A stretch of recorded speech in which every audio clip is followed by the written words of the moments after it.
So untuk kita jual hipster format pula, cara dia berbeza. Kalau macam contoh, first kita hantar orang tu tak berminat, share dengan dia testimoni orang yang dah pakai hipster format ni. Kalau mungkin contoh orang yang jual perfume creator tu, mungkin dia kena share dekat saya testimoni customer dia yang pakai perfume tu. Mungkin saya akan tertarik.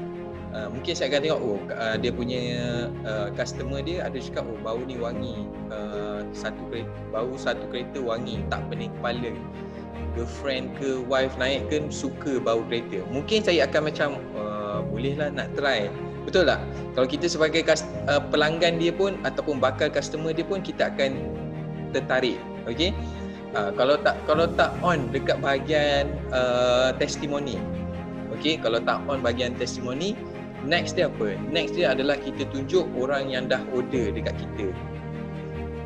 So macam dropship semua, saya faham ada yang baru start, ada yang orang cakap baru join program dropship, tak berapa tahu lagi.